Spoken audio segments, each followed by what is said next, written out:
Gargano Show on 97.5 The Fanatic. The fact that they had 11 seconds to basically take a prayer downfield, I can't believe the game played out that way. I know. It was like the stool just got taken from beneath me, and I sat back down, and I fell. Like a game can't end that way.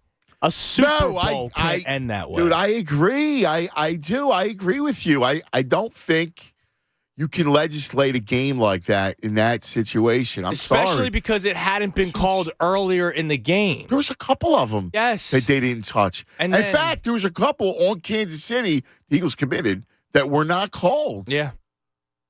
And I was like, so I agree with you, dude. And then all of a sudden, it's a different rule with 90 seconds left in the game. And if I'm James Bradbury, who was open and said, yes, I tugged his jersey. Yeah. But I'm sure if you gave him truth serum, he would have been like, yeah, and I was doing it all freaking game, and they didn't call it. Exactly. And it wasn't egregious. Like, my biggest thing, and I was with Devon yesterday. Devon and Tyrone did the post game, but I was with them during the watch party. Me and Devon said it at the exact same time. Smith-Schuster didn't complain. Like, he kept on running his route.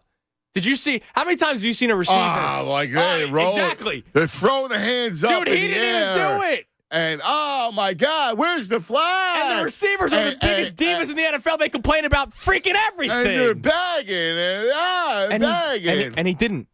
He showed zero emotion.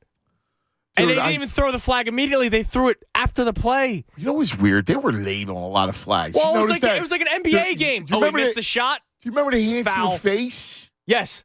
Sue didn't even touch his face. He was underneath. Dude, how about the one where it was the Chiefs were offsides, and it was like Kelsey actually had to stop the play. Yeah. Remember, he stood up. He stood up. Because there was no flag. Normally, you get the free play.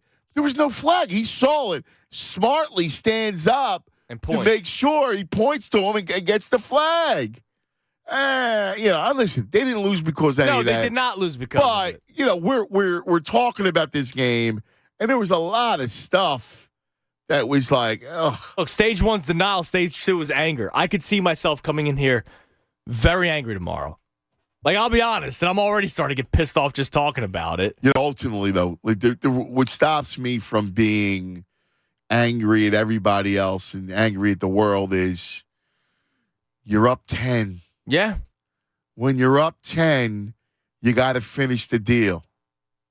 And that, quite frankly, is why they lost. Is you're up 10, you can't have an excuse when you're up 10 and lose. That's the shame of it. And the offense, God bless Jalen Hurts, man. That dude was just incredible. He just balled out. Yep. Did everything he could. Comes down, ties the game. Like, that game could have went sideways. It could have went sideways on that drive. Eagles are down 8.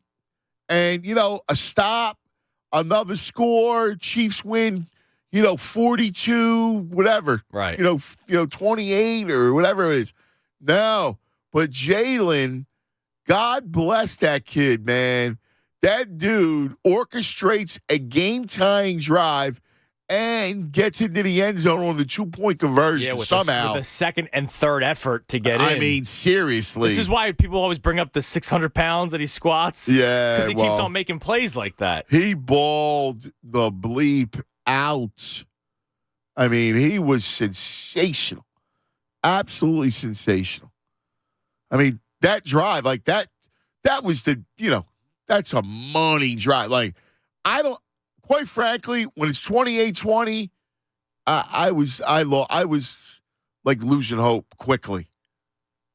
And The then second they tie it. he came right back, roaring back. And when they tied it, shame on me, I said, all right, this is the stop. Because all I thought about was Super Bowl 52 and how it took one play. Yeah. It took one Brandon Graham strip sack. I didn't even need a strip sack. I just needed force a fourth You down. just needed to stop. Yeah, force a punt. Or force a field goal with a minute and a half left. And quite frankly, they didn't come close to stopping him. No, not even close. Like, was there even a third down on that drive other than at the end of the game? Not until the holding penalty. I mean, that was it. I mean, and that's what you can't have. Right? Like, that's where,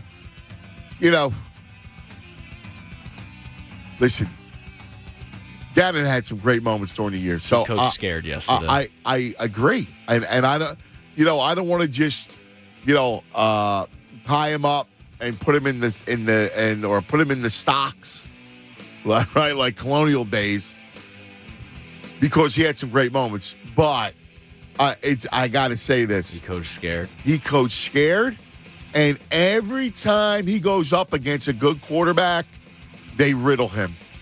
They just do. Mahomes was 13 of 14 in the second half. Dude, they riddle him. That's embarrassing. They riddle his defense every time he plays a good quarterback. Like, it's great when you're playing downhill and you got, the Niners and you got Daniel Jones and you're rolling. But geez, against the Mahomes or any of these elite quarterbacks, you can't. Because on the opposite side, right, they give up a lot of points too. But Spags made some big calls, man, some ballsy calls, and he got he got the stop that Gannon didn't get in the second half with a blitz call. Remember that? Oh. I want to cry. Gargano Show on 97.5 The Fanatic.